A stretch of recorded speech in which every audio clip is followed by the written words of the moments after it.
name is Suzanne Bakhtiari. I am originally from Iran. I moved to United States in early 1984. I started as a freshman in Hudson High School, and I graduated from Boston University in 1991. Susan is an active agent. She helped us find a house after looking for about more than a year. My previous position, I was a director of sales for a hotel in Palo Alto. I always wanted to try something new. My biggest passion always was about homes. I wanted to get my real estate license, but one thing that was really scary to me was the hours that I had to spend. And I knew myself very well that I wanted to be with the kids, and I was afraid being in kind of a position that I have to be always meeting people on weekends and after hours might not suit my family, especially when they were younger. That's why I decided about 2 years ago to get my real estate license, and since then I've been working successfully in real estate business. So we met at an open house, and then we had looked for houses a couple years before, and then we quit. We couldn't find something that we liked for what we could afford. Basically, everything was just too expensive for us. And then as we were talking with her and telling her what we really want, and one of the things was a big lot, she said like, oh, there's this house that is open right now, and I think you would love it. And she was right. I absolutely love my job. I was a rookie for last year for my office, and for all Northern California, for Coldwell Banker, I was a runner-up rookie. I have definitely a balance between my family and my job, and that's one thing that I love about my position. I set my own time, I set my own hours, and if I choose not to have an open house on one weekend and go watch my son's game or go to a baseball game with him, I can do that. She was patient with us. Very friendly. Always laughing. Very outgoing. Always bashful. Very giving. Always positive. Never tired. A very good friend too, I would say. She made us feel at ease.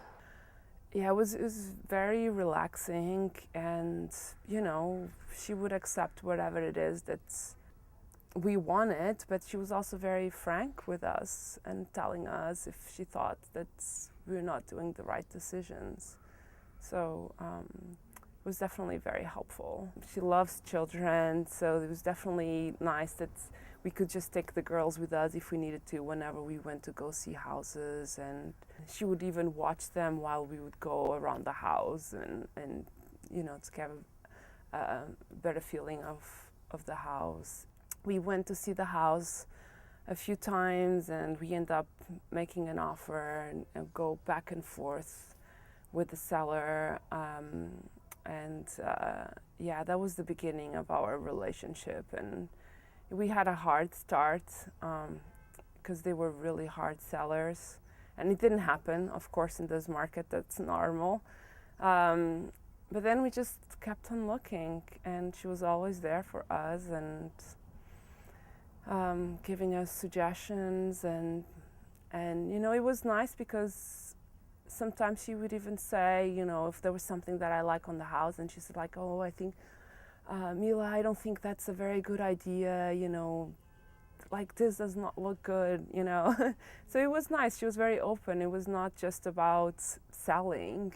It was really more about making us happy, and I think sometimes that's hard to find. All my clients at the end up to be my friends. As a matter of fact, I always get little texts and emails from my clients or clients' kids that they would like to come over and they want to play with my little dog, or they want to spend the afternoon as basically like a family together, and they would like to go to the pool.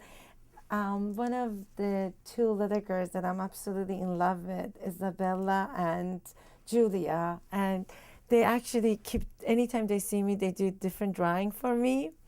And I always post their kids' drawings here on the wall.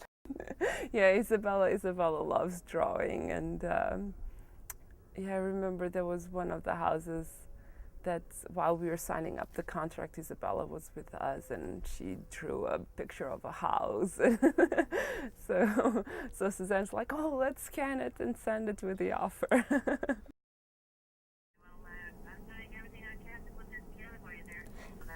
Yes, yes, and I think, you should understand that this is, my clients have gone through so much, and it's not fair. I think if she should would have write the offer, we should have both presented at the same time. I feel a little bit cheated because I don't think I should have presented before she did. I should have, if that was the case, I should have waited it, and we could have done it right after each other. Well, it just he was not available at all. Yes. Well, let's see what we can accomplish. Just hang in there, girl. Okay. Thank you so much. Okay, thank you. Thanks. Bye bye.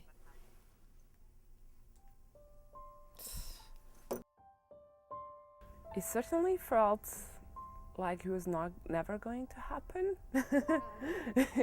But it was just because it's a really hard market here. It's really hard to find a house that you can afford, that you like, that it's in the right place, and